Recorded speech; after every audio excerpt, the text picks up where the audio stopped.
3-1, boys. Vamos. Barcelona make easy work of Elche. I say that, but we did miss a lot of chances. We actually weren't as clinical as we could have been in this game. Our expected goals was actually like 6.5, which is insane. We should have had like 6-7 goals. Anyway, like I was saying, Lamine Yamal got 9.2 rated. He got an assist, which they didn't count, but he got an assist to Rashford. And he also scored a goal of his own. But my man of the match, personally, is Frenkie de Jong. This guy did absolute madness this game. Absolute masterclass from Frenkie de Jong. Defensively, he was extremely good. Possession-wise, he was extremely good. And going forward, he was going on insane dribbles, making very good runs, and putting balls in.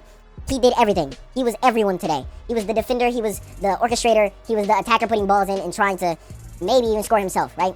But he wasn't selfish, and he played the ball to get his assist. Dani Olmo actually played an insane ball, by the way. Insane ball. But his overall performance wasn't that good today. I feel like this performance was a 7.5, 8 out of 10. In terms of chance creation, it was a 10. This is probably the best game we've ever had, right, in the past, I want to say, season and a half for chance creation. We created an insane amount of chances this game. I mean, that game reminded me of a lot of the games from last season where we were just top.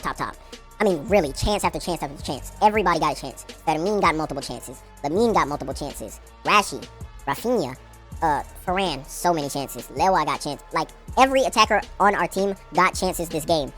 And that's what we're supposed to do. That means we were doing a great job. If everyone got a chance, that means we're doing a great job. It's not necessarily our job to put everything in the back of the net, but when you create so many chances, even 50% of, even being clinical for 50% of those chances provides you 3 to 4 goals. And that's what happened in this game. We weren't necessarily extremely clinical, but we created so many chances that the small percentage of chances that we did take advantage of was a lot. Anyway, I don't know what necessarily was going on with Rafinha. He was playing well, and then when he came off, it seemed like maybe he had caught a knock on his hip or his thigh area. He was kind of limping a bit. So hopefully he's okay.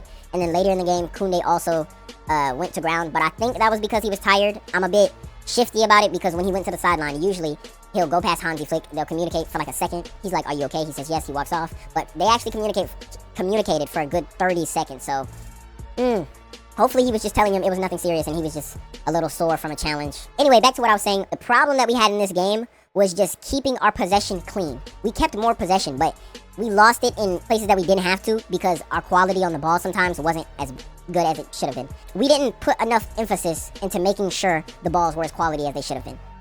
That's what I'm trying to say. And that resulted in us losing the ball a lot in dangerous positions.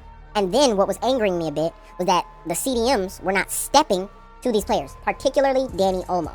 There were so many situations where Dani Olmo was standing there. Someone was receiving the ball maybe 2 yards away from him, a yard away from him, and he was slow jogging, even though they're clearly about to make a ball over the back line and playing a dangerous ball. Get there, go, press him.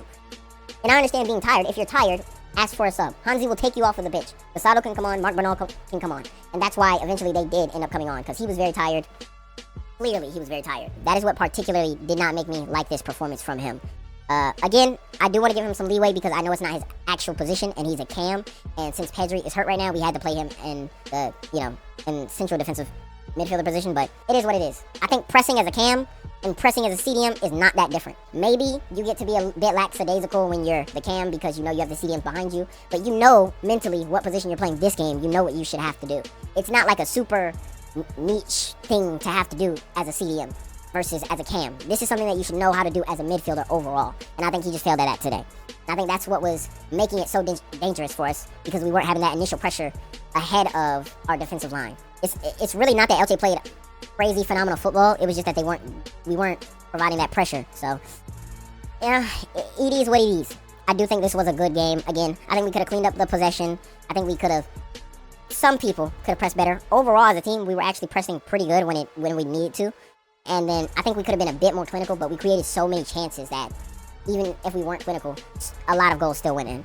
But yeah, like I said, this is an 8 out of 10 performance from me, 7.5, somewhere in between there, maybe 7.8. Yeah, man, if you guys agree, if you guys disagree, let me know down in the comments. If you did like the video, please leave a like, subscribe. I will see you guys in the next video or live stream. Tell me if you want me to live stream on YouTube. I haven't been live streaming on my Twitch at all, but I want to start live streaming on here. So if you guys tell me in the comments that you will watch a live stream and watch-alongs, I will start doing them on the YouTube channel. It will make it way more easier anyway because the channel already has so much traction, so it would be much easier for me to just click go live on Streamlabs and then just be live on YouTube. But anyway, guys, you guys have a great day, night, whatever you're having, have a good one. And I'll see you in the next video. Peace out.